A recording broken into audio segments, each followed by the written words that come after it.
இந்திய நேரப்படி மதியம் 1:30 மணி செய்திகள். முதலில் ஜெம் தலைப்பு செய்திகளை காணலாம். நாடு முழுவதும் 61,000 பேருக்கு பணி நியமன ஆணைகளை வழங்கினார் பிரதமர் நரேந்திர மோடி. வளர்ச்சியடைந்த பாரதம் இலக்கையடைய நாட்டை கட்டமைப்பதற்கான அழைப்பாணை என்று பிரதமர் பேச்சு. திருவனந்தபுரம் தாம்பரம் அமிர்த பாரத ரயிலில் வழக்கமான ஓட்டம் ஜனவரி 28ஆம் நாள் தொடக்கம். தாம்பரத்தில் இருந்து புதன்கிழமையும் திருவனந்தபுரத்திலிருந்து வியாழக்கிழமையும் புறப்படும் ரயிலின் முன்பதிவு தொடங்கியது. தமிழ்நாடு கால்நடை மருத்துவ அறிவியல் பல்கலைக்கழக மாணவ மாணவிகளுக்கு பட்டங்களை வழங்கினார் ஆளுநர் ரவி. ஆளுநர் பங்கேற்ற விழாவை புறக்கணித்தார் தமிழ்நாடு கால்நடை பராமரிப்புத்துறை அமைச்சர் அனிதா ராதாகிருஷ்ணன். வாகனங்கள் ஒன்றுடன் ஒன்று மோதாமல் தடுக்கும் தொழில்நுட்பத்துக்கு 30 GHz ரேடியோ அலைவரிசை ஒதுக்கீடு. கருவியை பொறுத்த 5,000 ரூபாய் முதல் 7,000 ரூபாய் வரை செலவாகும் என்று மத்திய அமைச்சர் நிதின் கட்கரி தகவல். இனி விரிவான செய்திகளை காணலாம். நாடு முழுவதும் 61,000 பேருக்கு மத்திய அரசின் பல்வேறு துறைகளில் பணி நியமனத்துக்கான மடல்களை பிரதமர் நரேந்திர மோடி காணொலி வாயிலாக வழங்கினார். அப்பொழுது பேசிய பிரதமர் நரேந்திர மோடி, இந்த முறை அரசியலமைப்புக்கு மிகவும் நெருக்கமான கடமைகளில் அருகில் நாம் வந்துள்ளதாக குறிப்பிட்டார். ஜனவரி 24ஆம் நாள் ரவீந்திரநாத் தாகூரின் ஜனகணமன பாடல் தேசிய கீதமாகவும், பங்கிம் சந்திர சாட்டர்ஜியின் வந்தே மாதரம் பாடல் தேசிய பாடலாகவும் அரசியலமைப்பு சட்டத்தால் ஏற்றுக்கொள்ளப்பட்ட நாள் என்பதை சுட்டிக்காட்டினார். இந்த பணி நியமன ஆணை வளர்ச்சியடைந்த பாரதம் என்ற இலக்கை அடையும் நோக்கில் நாட்டை கட்டமைப்பதற்கான அழைப்பாணை என்றும் பிரதமர் குறிப்பிட்டார். இப்பொழுது பணி நியமனம் பெறுவோர் கடந்த 5-6 ஆண்டுகளில் அரசை தொடர்பு கொள்ளும் பொழுது பல சிக்கல்களை எதிர்கொண்டு இருப்பார்கள் என்றும், அவர்கள் இந்த அரசின் ஒரு பகுதியாய் பணியாற்றும் பொழுது யாருக்கும் இந்த சிக்கல் ஏற்படாதவாறு பணியாற்ற வேண்டும் என்றும் பிரதமர் மோடி கேட்டுக்கொண்டார். அரசின் பகுதியாய் ஆகி போகும் ஊழியர்கள் அவர்களின் அளவில் சிறிய சீர்திருத்தங்களை செய்வதை உறுதி செய்து கொள்ள வேண்டும் என்று பிரதமர் மோடி கேட்டுக்கொண்டார். திருவனந்தபுரம் தாம்பரம் இடையே பிரதமர் நரேந்திர மோடி நேற்று அறிமுகப்படுத்தியுள்ள அமிர்த பாரதம் வாராந்திர விரைவு ரயிலின் வழக்கமான ஓட்டம் ஜனவரி 28ஆம் நாள் முதல் தொடங்கும் என்று அறிவிக்கப்பட்டுள்ளது. திருவனந்தபுரம் தாம்பரம் இடையே நாகர்கோவில் திருநெல்வேலி வழியாக புதிய அமிர்த பாரதம் வாராந்திர விரைவு ரயிலை பிரதமர் நரேந்திர மோடி நேற்று கொடியசைத்து துவங்கி வைத்தார். இரு முனைகளிலும் வாரம் ஒருமுறை இயக்கப்படும் இந்த ரயிலின் வழக்கமான ஓட்டம் ஜனவரி 28ஆம் நாள் முதல் தொடங்கும். தாம்பரத்திலிருந்து புதன்கிழமைகளில் மாலை 5 மணிக்கு புறப்படும் அமிர்த பாரத் விரைவு ரயிலில் மறுநாள் காலை 8 மணிக்கு திருவனந்தபுரத்துக்கு சென்றடையும். இதேபோல் திருவனந்தபுரத்தில் வியாழக்கிழமைகளின் முற்பகல் 10:40 மணிக்கு புறப்படும் அமிர்த பாரத் விரைவு ரயில் அதே நாள் இரவு 11:45 மணிக்கு தாம்பரம் சென்றடையும். இந்த ரயில் தமிழ்நாட்டில் குழித்துறை, நாகர்கோவில் டவுன், வள்ளியூர், திருநெல்வேலி, கோவில்பட்டி, சாத்தூர், விருதுநகர், மதுரை, திண்டுக்கல், திருச்சிராப்பள்ளி, திருவரங்கம், அரியலூர், விருதாச்சலம், விழுப்புரம், செங்கல்பட்டு நிலையங்களில் நின்று செல்லும் என்று தெரிவிக்கப்பட்டுள்ளது. உறங்கும் வசதி கொண்ட 8 பெட்டிகள், 11 2ஆம் வகுப்பு பொது பெட்டிகள் கொண்ட இந்த விரைவு ரயிலுக்கான முன்பதிவு இன்று தொடங்கியுள்ளது. தமிழ்நாடு கால்நடை மருத்துவ அறிவியல் பல்கலைக்கழகத்தின் 25வது பட்டமளிப்பு விழாவில் ஆளுநரும் பல்கலைக்கழகத்தின் வேந்தருமான RN ரவி கலந்து கொண்டு மாணவ மாணவியர்களுக்கு பட்டங்களை வழங்கி சிறப்பித்தார். சென்னை மாதவரத்தில் உள்ள தமிழ்நாடு கால்நடை மருத்துவ அறிவியல் பல்கலைக்கழகத்தின் பட்டமளிப்பு விழா வேப்பேரியில் உள்ள கால்நடை மருத்துவக் கல்லூரியில் நடைபெற்றது. இந்த பட்டமளிப்பு விழா தமிழ்தாய் வாழ்த்துடன் தொடங்கியது. பட்டமளிப்பு விழாவில் மாநில ஆளுநரும் பல்கலைக்கழகத்தின் வேந்தருமான RN ரவி கலந்து கொண்டு மாணவ மாணவிகளுக்கு பட்டங்களை வழங்கி சிறப்பித்தார். இந்த பட்டமளிப்பு விழாவில் தமிழ்நாடு மீன்வளம் மற்றும் கால்நடை பராமரிப்புத்துறை அமைச்சர் அனிதா ராதாகிருஷ்ணன் பங்கேற்கவில்லை. இதேபோல ஜனவரி 22ஆம் நாள் சென்னை பல்கலைக்கழகத்தில் நடைபெற்ற பட்டமளிப்பு விழாவில் உயர்கல்வித்துறை அமைச்சர் கோவி செழியன் பங்கேற்கவில்லை என்பது குறிப்பிடத்தக்கது.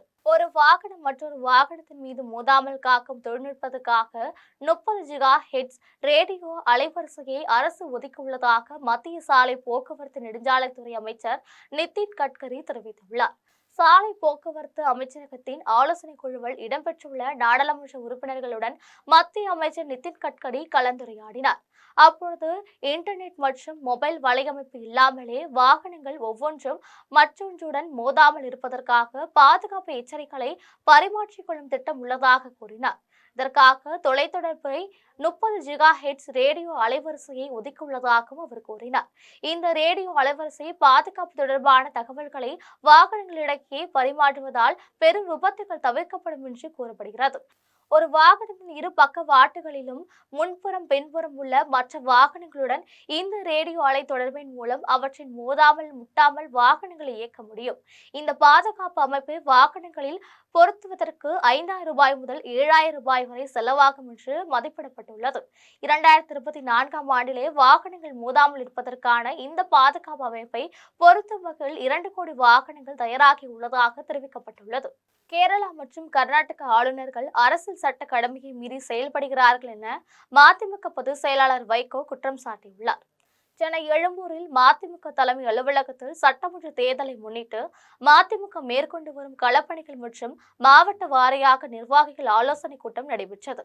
இதில் மதிமுக பொதுச் செயலாளர் வைகோ கலந்து கொண்ட பிறகு அவர் செய்தியாளர்களை சந்தித்தார். அப்பொழுது வருகின்ற தேர்தல் அறிக்கை தயாரிக்க 6 பேர் கொண்ட குழு அறிவிக்கப்பட்டுள்ளது என்று தெரிவித்தார். கேரளா மற்றும் கர்நாடக ஆளுநர்கள் அரசியல் சட்ட கடமையை மீறி செயல்படுகிறார்கள் என்றும் ஆளுநர் பதவியே அகற்றப்பட வேண்டிய ஒன்று என்பதுதான் தங்களுடைய தொடக்க காலத்திலிருந்த நிலைப்பாடு என்று தெரிவித்தார். மக்கள் அதிமுக மற்றும் பாஜக கூட்டணியை நிராகரிப்பார்கள் என்றும் திமுக தலைமையிலான கூட்டணியை யாராலும் வீழ்த்த முடியாது என்றும் கூறினார். தேமுதிக எனது குழந்தை போன்றது, அதை எங்கே திருமணம் செய்து கொடுக்க வேண்டும் என்பதை கவனமாக இருப்போம் என்று தேமுதிக பொதுச் செயலாளர் பிரேமலதா தெரிவித்துள்ளார். சென்னை விமான நிலையத்தில் தேசிய திராவிட முற்போக்கு கழகத்தின் பொதுச் செயலாளர் பிரேமலதா செய்தியாளர்களை சந்தித்து பேசினார். அப்பொழுது அவர் கூட்டணி குறித்து இப்போது எதுவும் கூற முடியாது என்றும் கட்சியில் எங்களது நிர்வாகிகளிடம் கலந்து ஆலோசித்து நல்ல முடிவு நிச்சயம் எடுப்போம் என்று கூறினார். தொடர்ந்து நாளை தூத்துக்குடியில் 4ஆம் கட்ட சுற்றுப்பயணம் துவங்குகிறோம். 3ஆம் தேதி வரையில் எங்களது பயணத்தை திட்டமிட்டுள்ளோம். இதன் பிறகு ஒரு நல்ல முடிவு அறிவிப்போம் என்றார். மேலும் தேமுதிக எனது குழந்தை போன்றது, அதை எங்கே திருமணம் செய்து கொடுக்க வேண்டும் என்பதை கவனமாக இருப்போம் என்று தெரிவித்தார். பொறுத்திருங்கள், நான் எல்லாமே இப்போ சொல்ல முடியாதுங்க. நான் ஏற்கனவே உங்ககிட்ட சொன்னதுதான். கட்சியில் எங்களுடைய நிர்வாகிகள் எல்லாரையும் கலந்து நாங்கள் ஒரு டிசிஷன் நிச்சயம் எடுப்போம். அது உரிய நேரத்தில் நாங்கள் அறிவிப்போம்.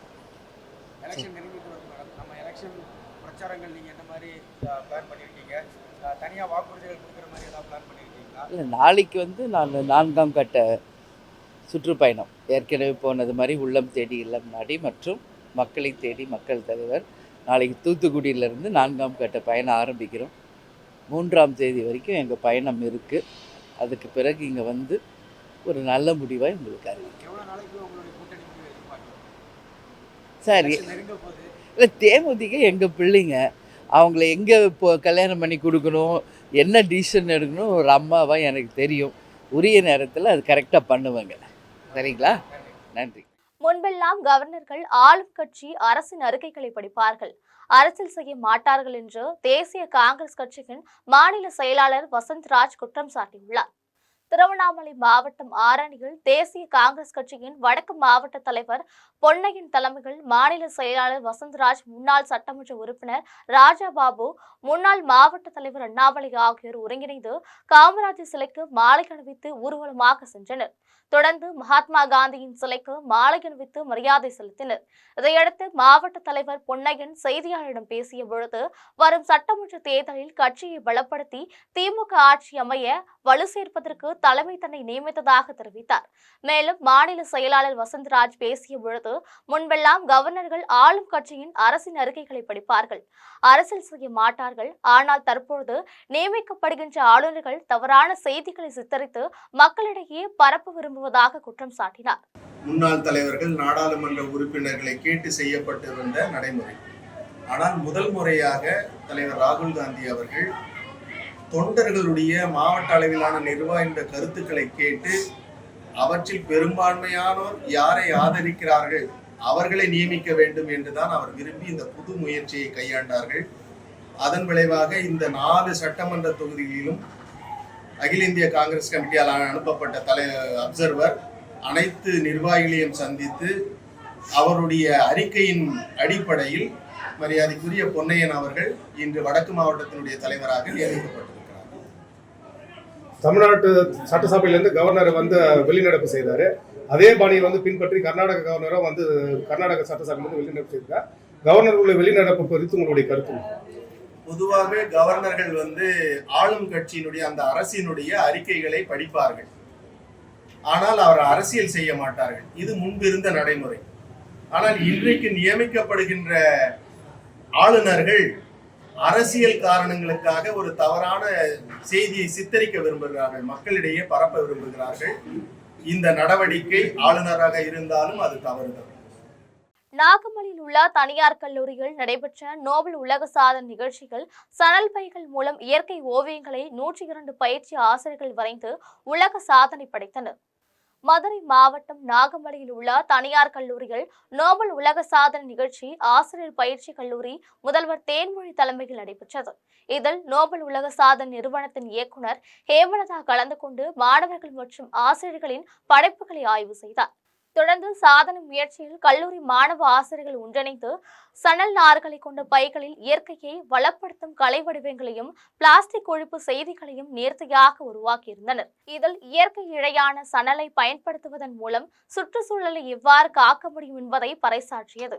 விருதாச்சலத்தில் நடைபெற்ற விழிப்புணர்வு நிகழ்ச்சிகள் போக்குவரத்து அலுவலர்கள் வாகன ஓட்டிகளுக்கும் பொதுமக்களுக்கும் சாலை பாதுகாப்பு குறித்த விழிப்புணர்வை ஏற்படுத்தினர். கடலூர் மாவட்ட விருதாச்சலம் வட்டார போக்குவரத்து அலுவலகத்தில் சாலை பாதுகாப்பு குறித்த விழிப்புணர்வு நிகழ்ச்சி நடைபெற்றது. இந்த நிகழ்ச்சிகள் வட்டார போக்குவரத்து அலுவலர் பெரியசாமி தலைமையில் ஓட்டுநர்களுக்கு சாலை பாதுகாப்பு குறித்த விழிப்புணர்வை ஏற்படுத்தும் வகையில் பல்வேறு நிகழ்ச்சிகள் நடத்தப்பட்டன. இதில் சாலை விபத்துகளை தவிர்ப்பதற்கான வழிமுறைகள், தலைக்கவசம் அணிவதன் முக்கியத்துவம், சாலை விதிகளை பின்பற்றுவதன் அவசியம் குறித்து விளக்கப்பட்டது. இதில் பள்ளி, கல்லூரி வாகன ஓட்டிகள், ஆம்புலன்ஸ் வாகன ஓட்டிகள், பொதுமக்கள் ஆகியோர் கலந்து கொண்டனர். ஆரணியில் திமுகவை சேர்ந்த கவுன்சிலர் ஏசி மணி பொய்யான தேர்தல் வாக்குறுதிகளை அள்ளி வீசிவிட்டு ஆட்சி கட்டலில் அமர்ந்த பின்னர் மக்களை திரும்பி கூட பார்ப்பதில்லை என்று பொதுமக்கள் குற்றம் சாட்டியுள்ளனர். திருவண்ணாமலை மாவட்டம் ஆரணி அரசு மருத்துவமனை அருகில் நகராட்சி நிர்வாகம் எவ்வித முன்னறிவிப்புமின்றி திடீரென குடியிருப்பு பகுதியில் ஜேசிபி இயந்திரம் மூலம் ஆக்கிரமிப்புகளை அகற்றினர். அப்பொழுது குடியிருப்பு வாசிகள் இப்பகுதியில் பக்க கால்வாய் அமைக்கப் போகிறீர்களா என்று கேள்வி எழுப்பினர். இதற்கு நகராட்சி ஊழியர்கள் பக்க கால்வாய் அமைக்கப்படவில்லை, ஆக்கிரமிப்பு மட்டுமே தற்போது எடுக்கப்படுகின்றன என்று பதிலளித்தனர். இதனால் ஆத்திரமடைந்த பொதுமக்கள் நகராட்சி ஊழியரிடம் வாக்குவாதத்தில் ஈடுபட்டதால் பெரும் பரபரப்பு ஏற்பட்டது. மேலும் திமுகவை சேர்ந்த கவுன்சிலர் ஏசி மணி பொய்யான தேர்தல் வாக்குறுதிகளை அள்ளி வீசிவிட்டு ஆட்சி கட்டலில் அமர்ந்த பின்னர் மக்களை திரும்பி கூட பார்ப்பதில்லை என்று பொதுமக்கள் குற்றம் சாட்டினர். விழுப்புரத்தில் பட்டப்பகலில் வீட்டை திறந்து 20 பவுன் தங்க நகையை திருடி சென்ற சம்பவம் பெரும் பரபரப்பை ஏற்படுத்தியுள்ளது. விழுப்புரம் மாவட்டம் KK நகரை சேர்ந்த ஞானவேலும் அவரது மனைவி அமுதாவும் தனது மகனை பள்ளிக்கு அனுப்பிவிட்டு பணிக்கு சென்றுள்ளனர்.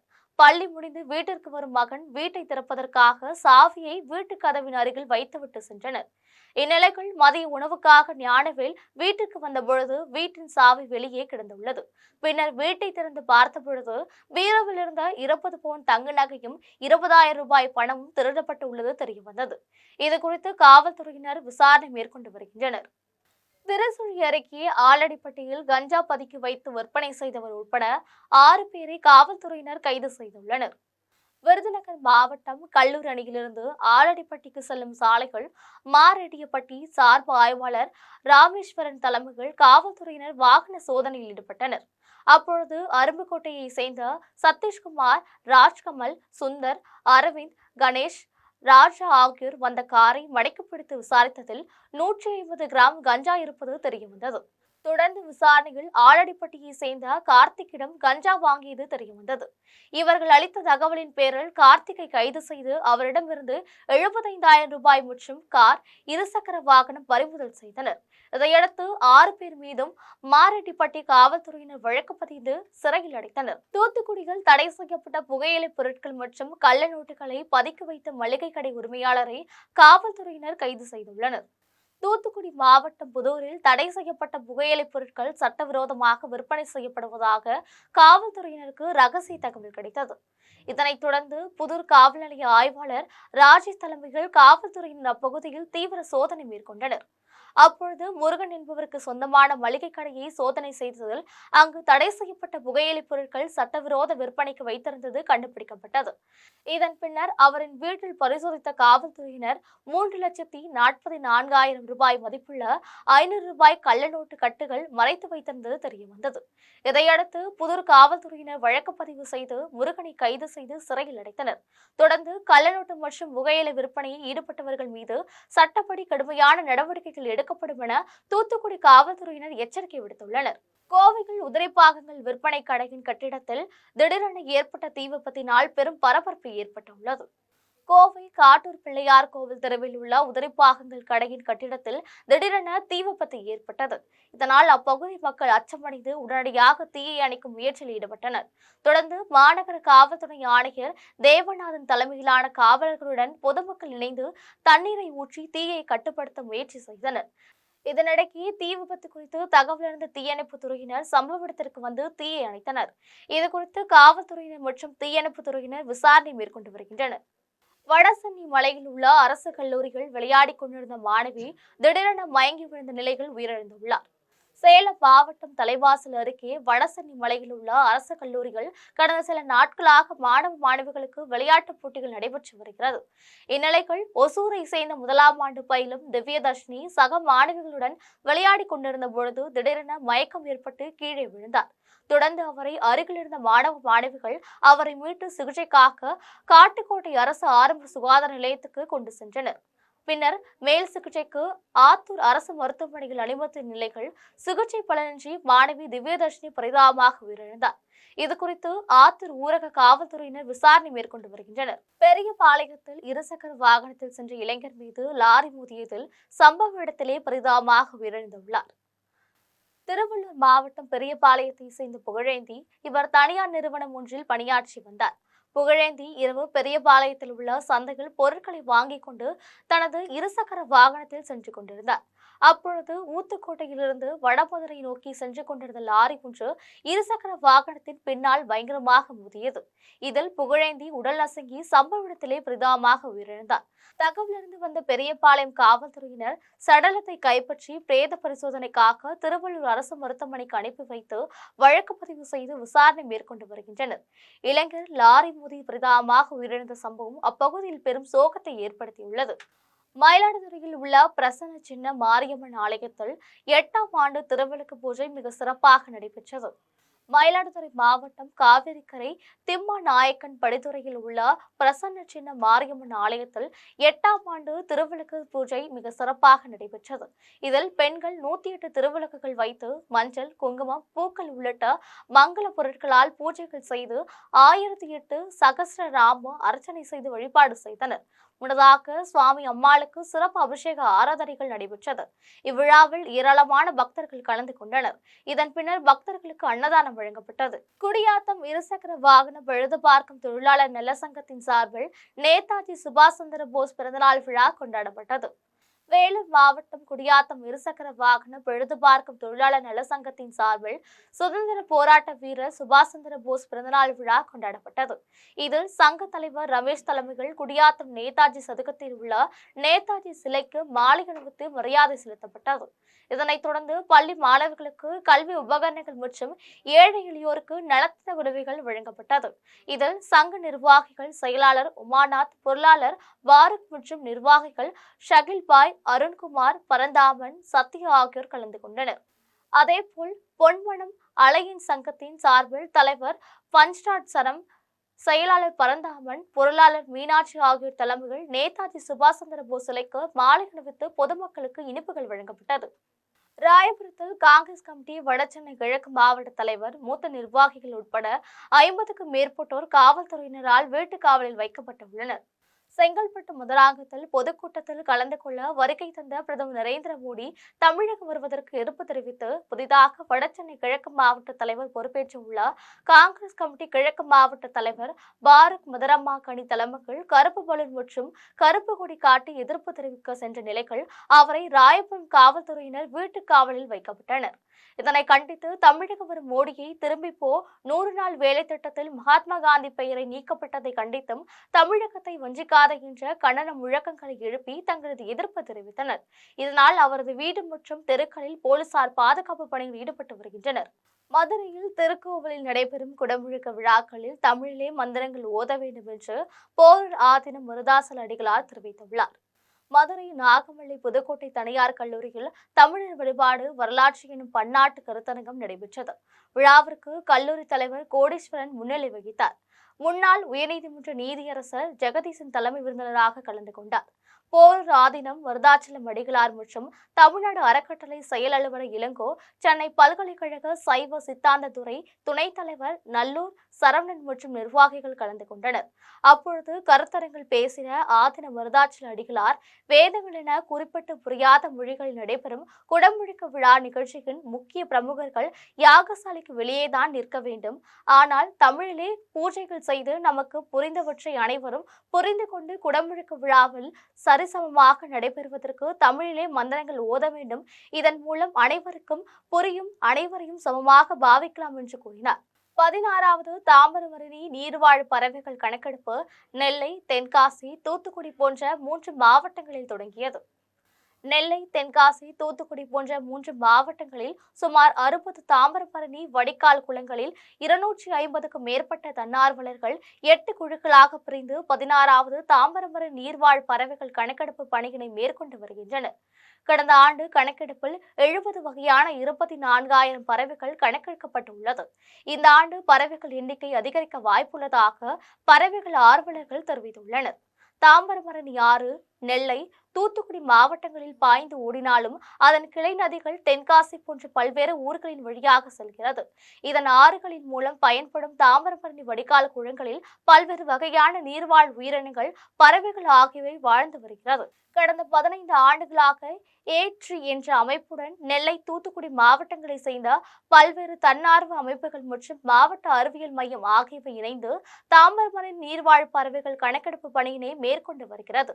இந்த கணக்கெடுப்பு பணிகள் தன்னார்வ அமைப்பு நிர்வாகிகள், பறவைகள் ஆர்வலர்கள், தன்னார்வலர்கள், கல்லூரி மாணவ மாணவிகள், பொதுமக்கள் என 250 பேர் கலந்து கொண்டனர். நயினார் குளத்தில் நீலத்தவளை கோழி, பாம்பு தாரா, நீலசிறகு வாத்து, செண்டு வாத்து, மூக்கு தாரா, ஐம்பு நாரை போன்ற வகையான பறவைகள் காணப்படுகிறது.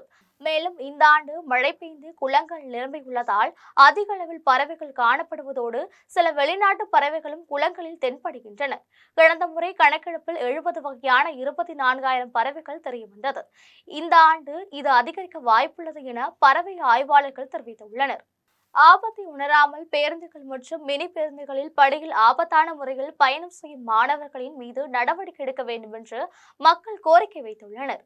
தூத்துக்குடி மாவட்டம் கோவில்பட்டி மற்றும் சுற்றுவட்டார ஊர்களில் செயல்பட்டு வரும் அரசு மற்றும் தனியார் கல்லூரிகளில் ஏராளமான மாணவர்கள் பயின்று வருகின்றனர்.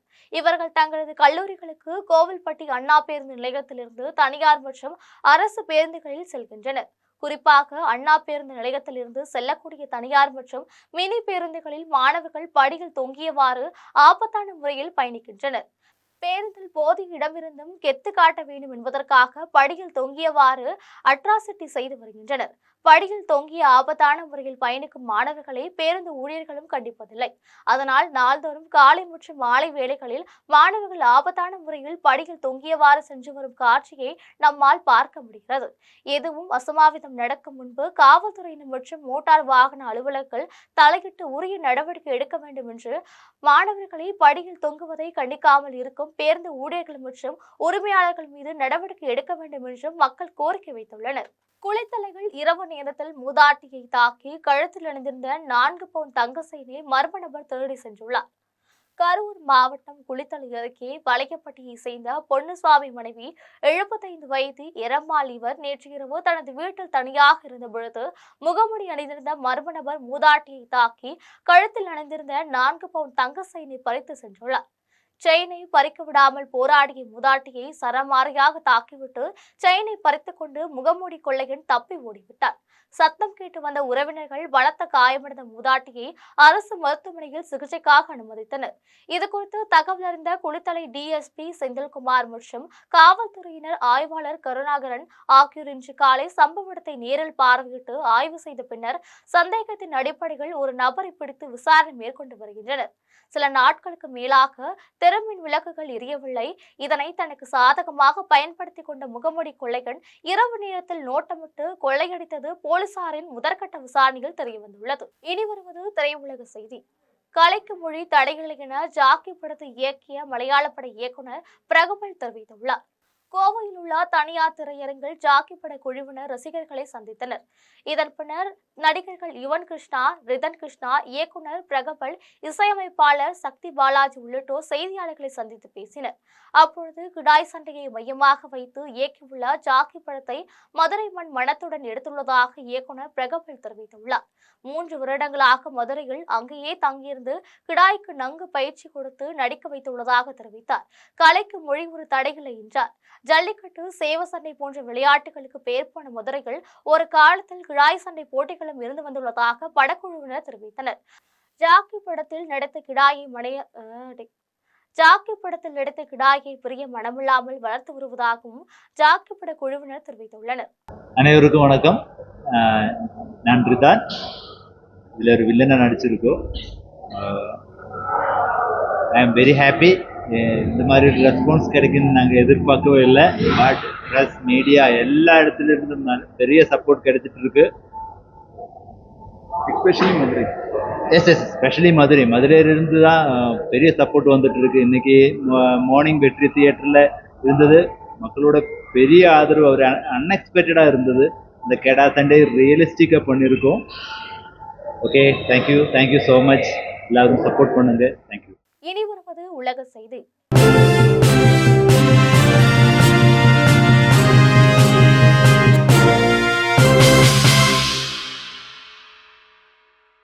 ஜெர்மனியில் பொழிந்த கடும் பனிப்பொழிவால் ஏற்பட்ட சாலை விபத்தில் 3 பேர் உயிரிழந்துள்ளனர். ஜெர்மனி நாட்டில் கடும் பனிப்பொழிவு நிலவி வருகின்றதால் பொதுமக்களின் இயல்பு வாழ்க்கை பெரும் பாதிப்பை சந்தித்துள்ளது. இந்த கடும் பனிப்பொழிவின் பொழுது பெடர்ஃபோர்ட் நகரில் உள்ள மார்ஷ்பெல் லிச்னா சாலை சந்திப்பில் வாகன விபத்து ஏற்பட்டது. இந்த விபத்தில் 3 பேர் உயிரிழந்த நிலையில் 11 பேர் காயமடைந்தனர். இது குறித்து தகவல் அறிந்த மீட்பு குழுவினர் காயமடைந்தவர்களை மீட்டு அருகில் உள்ள மருத்துவமனையில் அனுமதித்தனர். தொடர்ந்து விபத்து குறித்து விசாரணை நடத்தி வருகின்றனர். இனி வருவது விளையாட்டு செய்தி.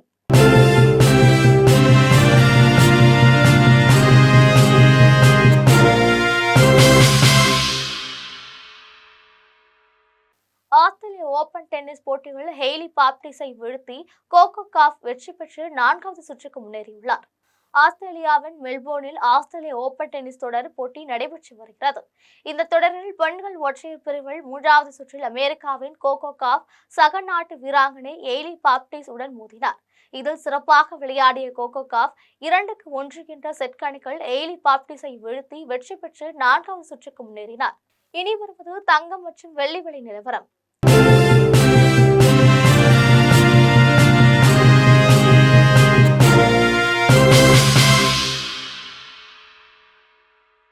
சென்னையில் ஆபண தங்கம் இன்று 1 சவரன் 1,16,960 ரூபாய்க்கு விற்பனை செய்யப்படுகிறது. சென்னையில் இன்று ஆபரண தங்கத்தின் விலை கிராமுக்கு 70 ரூபாய் அதிகரித்து 14,620 ரூபாய்க்கு விற்பனை செய்யப்படுகிறது. மேலும் 1 சவரன் 560 ரூபாய் அதிகரித்து 1,16,960 ரூபாய்க்கு விற்பனை செய்யப்படுகிறது. 24 கேரட் தூய தங்கம் 1 சவரன் 1,27,592 ரூபாய்க்கு விற்பனை செய்யப்படுகிறது. மேலும் 1 கிராம் வெள்ளி 355 ரூபாய்க்கும் 1 கிலோ வெள்ளி 3,55,000 ரூபாய்க்கும் விற்பனை செய்யப்படுகிறது.